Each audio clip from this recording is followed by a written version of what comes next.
안녕하십니까. JTV 저녁 뉴스입니다. 새만금을 두바이처럼 스마트 수변 도시로 조성하겠다는 새만금 개발청의 계획에 대해 전북환경운동연합이 사막의 신기루에 불과하다고 비판했습니다. 전북환경운동연합은 수변도시 예정지는 연약지반이어서 지반 침하 가능성이 높고 수질도 4, 5급수 수준으로 열악해 성공 가능성이 희박하다고 주장했습니다. 이 단체는 또 일단 땅부터 넓히고 보자는 속도전보다 정확한 진단과 처방을 통해 실현 가능한 개발을 모색하는 것이 우선이라고 강조했습니다. 최저임금 인상으로 생기는 사회적 부담은 온전히 재벌이 떠안아야 한다는 주장이 나왔습니다.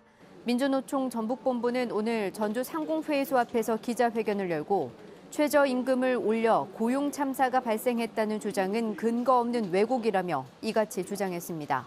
또 시간당 최저임금 10,000원은 대통령 공약을 넘어 사회적 약속이라며 정부는 대기업이 최저임금 인상분을 부담하도록 조치해야 한다고 강조했습니다.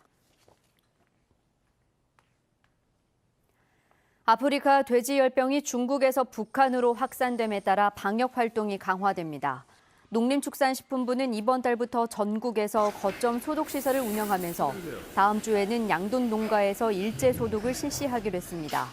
또 농가별 전담관이 아프리카 돼지열병 의심 증상을 수시로 확인하고 국무조정실과 함께 군산항 등 항만의 검역을 강화하기로 했습니다.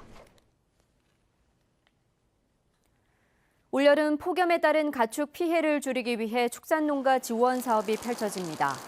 전라북도는 축산농가의 가축 재해보험 가입률을 높이기 위해 116억 원을 지원하고 가축 사육 환경을 개선하기 위해 16억 원을 투입하기로 했습니다. 또 폭염 스트레스 완화제 31톤을 구입해 축산농가에 공급하기로 했습니다.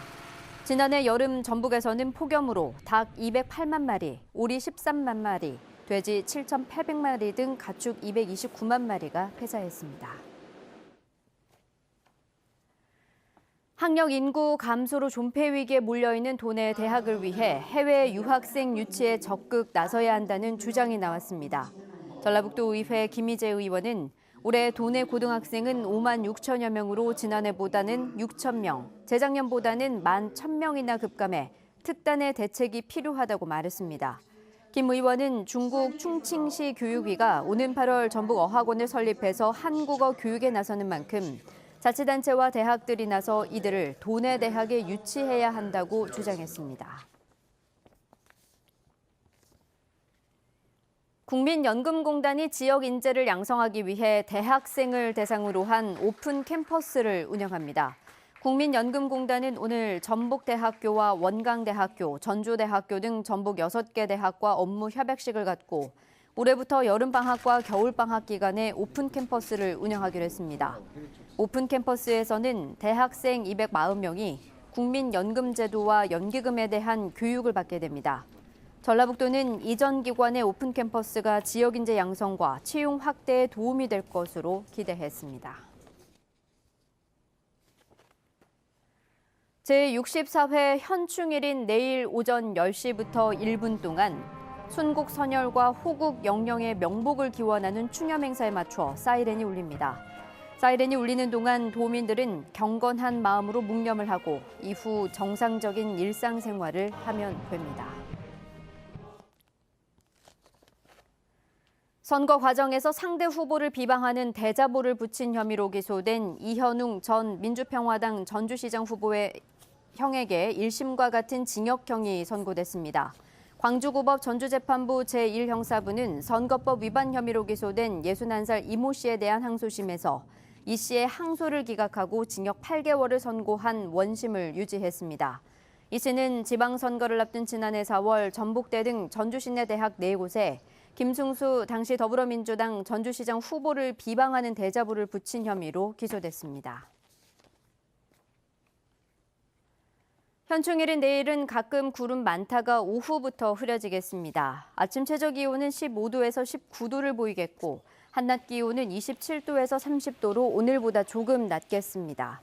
밤부터는 비가 내리기 시작해 모레까지 20에서 70mm가량 오겠습니다. 서해안을 중심으로 바람도 강하겠습니다. 비가 오면서 기온이 떨어져 모레 낮 최고 기온은 20도에서 22도에 머물겠습니다. 전주기상지청은 그 뒤로는 대체로 맑은 날씨가 이어질 것으로 내다봤습니다. JTBC 8시 뉴스 예고입니다. 1년 뒤에 도시공원 구역이 무더기로 풀릴 상황에 놓이자 시민단체들이 정부가 사들이는 등 대책을 촉구하고 나섰습니다. 20년이 넘은 노후 상수도관 비율이 32%에 이르지만 수천억 원의 비용 탓에 교체 사업은 더디기만 합니다. 국민연금공단 등 혁신도시 이전 기관들이 지역 대학생 교육 과정을 만들면서 맞춤형 인재 양성과 채용 확대가 기대됩니다. 남원의 원룸에서 흉기에 찔린 50대 남성이 10여일 만에 숨진 채 발견됐습니다.